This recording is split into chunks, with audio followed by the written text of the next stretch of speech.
राजस्थान प्रदेश का एक ज़िला है झुंझुनू और इसी ज़िले का एक गांव लगता है सोराना। दरअसल कक्षा 7 में पढ़ने वाली एक लड़की स्कूल से सीधे खेल के मैदान में जाती है और खेल के मैदान से अपने घर वापस आती है। रोज़मर्रा की तरह वैसे ही वो आज भी स्कूल गई थी, मगर आज उसके साथ एक लड़के ने छेड़छाड़ करने की कोशिश की, उसके गिरेबान पर हाथ डालने की कोशिश की। जैसे ही वो लड़का उसके गिरेबान पर हाथ डालने की कोशिश कर रहा था, उस लड़की ने चलती साइकिल से उसको एक लात मारी और लात मारने के बाद वो लड़का चारों खाने चित होकर ज़मीन पर गिर जाता है। जैसे ही ये खबर आसपास के लोगों को पता चलती है, पूरे गांव में आग की तरह फैल जाती है और सभी लोग कहते हैं कि सरोज की तरफ कोई आग उठाकर भी मत देखना, वो ऐसी लात मारते हैं कि लोग चारों खाने चित हो जाते हैं। दरअसल इस लड़की के बारे में गांव में कुछ इसी तरह की चर्चा हुई थी और आज भी इस लड़की के बारे में ऐसी ही चर्चाएं होती हैं। लड़की हो तो ऐसी हो, वरना हो ही ना। यदि इसने पहली बार में विरोध न किया होता तो इसके साथ आए दिन ऐसी ही घटनाएं होती चली जाती हैं। आदाब, नमस्कार, सत श्री अकाल। मैं उस्मान सैफी। आज की जो सच्ची घटना मैं आपको सुनाने जा रहा हूँ, ये सच्ची घटना है राष्ट्रीय राजधानी क्षेत्र दिल्ली के द्वारिका की। दरअसल सेक्टर 13 और सेक्टर 14 के पास में एक मेट्रो स्टेशन है, पास में ही बैगस मॉल है। एक लड़की 13 नवंबर की रात लगभग 9:30 बजे के आसपास मेट्रो स्टेशन से निकलकर सीधे बैगस मॉल की तरफ चलती है और जैसे ही वो जा रही है तो उसने नीचे जींस की पैंट पहनी हुई है, ऊपर टॉप पहना हुआ है और उसके गले में एक सोने की मोटी सी माला है, कानों में कुंडल हैं और नाक में एक सोने की लौंग पड़ी हुई है। तो उसके जो खूबसूरती है, साथ ही उसकी ज्वेलरी को देखकर हर कोई मोहित हो जाता है। देखते हैं बार बार मुड़कर उस लड़की की तरफ को। अचानक ही उस लड़की के पास से एक बाइक बहुत तेज़ी से निकलती है। उस टाइम तो निकल जाती है, लेकिन फिर वो बाइक दोबारा से उसके पास आती है और पास में आने के बाद उस लड़की के सीने पर जैसे ही हाथ मारने की कोशिश की जाती है, उस मोटी सोने की चैन को छीनने की कोशिश की जाती है। वो लड़की ऐसा हाथ मारती है कि वो बाइक चारों खाने चित होकर गिर जाती है। साथ में गिर जाते हैं वो बाइक सवार युवक भी। इसके बाद उस लड़की ने उन्हें पकड़ने की जैसे ही कोशिश की है तो उसमें से एक अपराधी ने, एक आरोपी ने अपने तरफ से एक शस्त्र निकाला, यानी कि पिस्टल निकाली और निकालने के बाद उस लड़की की तरफ को गोली चला दी। जैसे ही गोली चली है तो वहाँ आसपास के लोगों में भगदड़ मच जाती है। लोग इधर उधर भागने लगते हैं। बड़ा भीड़ भाड़ वाला इलाका है, गाड़ियाँ चल रही हैं, लोग इधर उधर चल रहे हैं और ये गोली की आवाज़ सुनकर जैसे ही भगदड़ मचती है, वो लड़की ज़मीन पर गिर जाती है और अचानक से ही एकदम से खड़ी हो जाती है। दरअसल वो गोली उसको लगी नहीं थी, बल्कि उसके बराबर से निकल के चली जाती है।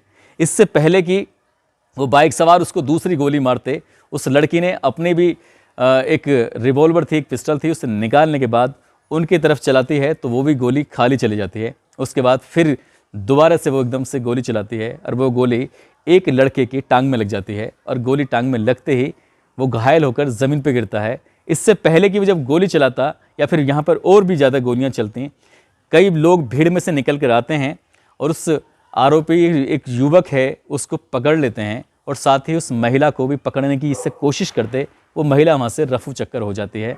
इसके बाद दोनों बाइक सवार जो होते हैं, इनको पकड़कर सीधा एक को थाने लाया जाता है और दूसरे को वहीं पास का एक नज़दीक में दीनदयाल उपाध्याय हॉस्पिटल है, वहाँ उपचार के लिए भर्ती कराया जाता है।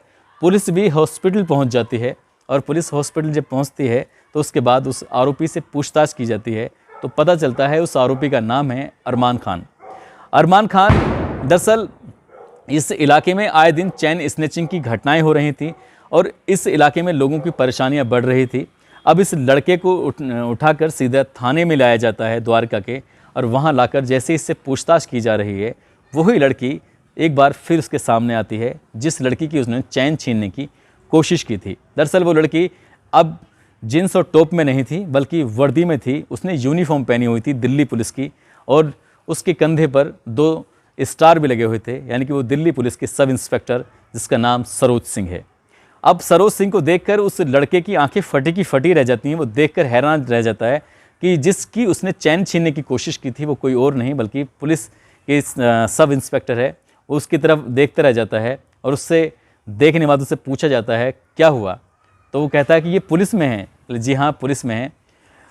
अब यहाँ पर डीसीपी शंकर चौधरी भी पहुँच जाते हैं, पत्रकार पहुँचते हैं। उसके बाद पत्रकार शंकर चौधरी से पूछते हैं कि आखिर क्या मामला था, कौन लोग थे, किसने गोली चलाई और क्या वारदात हुई थी।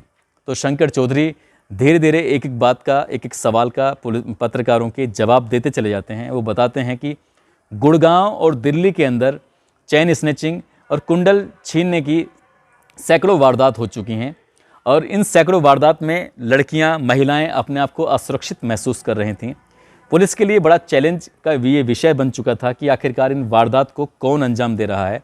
पुलिस ने उस इलाके की जितने भी सीसीटीवी कैमरे थे उनको जब खंगालना शुरू किया है तो ज़्यादातर वारदात में एक चेहरा ही दिखाई देता था। उसके चेहरे पर मास्क लगा हुआ है, काले रंग की पल्सर, साथ में उसके एक लड़का बैठा हुआ है।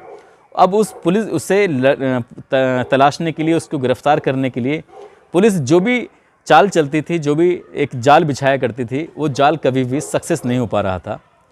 शंकर चौधरी के निर्देशन में एक टीम गठित की जाती है और उसको लीड करते हैं कमलेश कुमार। और इस टीम के अंदर जो सदस्य होते हैं विजय, जितेंद्र, संदीप, परमिंद्र, सुरेंद्र, मनोज। इसके बाद इस टीम को ज़रूरत थी एक महिला की। अब महिला दरोगा, महिला कांस्टेबल से पूछा गया कि अब कौन आगे आएगा जो क्या उसे अपनी जाल में फंसाएगा। तो यहाँ सबसे पहले नाम आता है सरोज सिंह का।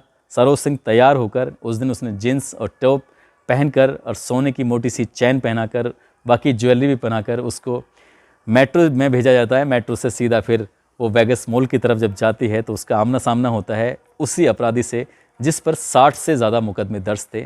पुलिस ने जब उससे पूछताछ की तो उसने 38 ऐसे आरोपों को स्वीकार किया है जिसमें महिलाओं की कुंडल और महिलाओं की चैन उसने छीनी थी। कई महिलाओं की कुंडल छीनने में उसने उनके कान तक को फाड़ दिया था। यहाँ पर सरोज सिंह की जान भी जा सकती थी। जिस तरह से उसने अपने बचाव में गोली चलाई थी, यदि सरोज सिंह के पास बंदूक नहीं होती तो शायद सेल्फ डिफेंस में उनकी जान भी जा सकती थी, मगर उन्होंने बहादुरी का परिचय देते हुए उस अपराधी को पकड़कर न केवल घायल किया बल्कि जेल पहुंचाने में भी अहम भूमिका निभाई है। अब शायद दिल्ली की लड़कियां, दिल्ली की महिलाएं अपने आप को सुरक्षित महसूस कर सकती हैं। वो आराम से कहीं भी जा सकती हैं, वो दिन में भी जा सकती हैं, रात में भी जा सकती हैं। उम्मीद कर सकते हैं कि ये आरोपी अरमान फ़िलहाल जेल में है और इस पर गंभीर धाराओं में मुकदमा दर्ज कर लिया गया है। 38 आरोपों को इसने स्वीकार कर लिया कि 38 घटनाओं को इसने अंजाम दिया है। बाकी घटनाओं में जो लोग शामिल हैं उनकी भी तलाश पुलिस ऐसे ही कर रही है। यहाँ सरोज सिंह ने वाकई काबिल तारीफ़ काम किया है। बचपन में जब कक्षा 7 में थी तो गांव के एक लड़के ने छेड़छाड़ करने की कोशिश की थी, उसको एक लात में ही चारों खाने चित कर दिया और यहाँ एक हाथ में इन अपराधियों को चारों खाने चित करते हुए उसे घायल भी कर दिया। इस लड़की के पास ग्रीन बेल्ट है और ये कराटे बहुत अच्छे से जानती है। बदमाशों का, अच्छे लोगों का ये आसानी से मुकाबला कर सकती है। 6 बहन भाई हैं इनके और ये बहुत बहादुरी है। इस लड़की की बहादुरी की चर्चा आजकल सोशल मीडिया पर और मीडिया पर जमकर हो रही हैं। इस लड़की ने जो कि वर्दी पहनी हुई है, मुझसे बातचीत करते हुए आप लोगों के लिए एक संदेश भेजा है। वो संदेश आप लोगों को ज़रूर सुनना चाहिए। जो उस्मान भाई ने आपको बतलाया, इसके आगे मैं आपको एक छोटा सा संदेश ये देना चाहती हूँ कि ज़िंदगी में कभी भी किसी भी समस्या से हमें डरना नहीं चाहिए, क्योंकि डर के आगे ही जीत होती है। और डर के अगर हम रुक जाते हैं तो हम उस समस्या से आगे उतर ही नहीं सकते, उससे पार पा ही नहीं सकते। हमें अगर कुछ करना है तो उस डर से आगे निकलना है और वो करना है जो हम चाहते हैं और जो हम बन सकते हैं। अगर मैं भी पहले कभी डर गई होती छोटे इंसिडेंट से, छोटी उम्र में, तो आज मैं यहाँ नहीं होती और ना ही मैं इस जो गोली से आज मैं सामना कर पाती। और मुझे बहुत अच्छा लग रहा है कि मैंने ये किया और एक अच्छी घटना को अंजाम देके अपने आप को सेव करते हुए, और मैंने जो प्लान है मेरे सीनियर्स को दिए गए टारगेट को मैंने अचीव किया।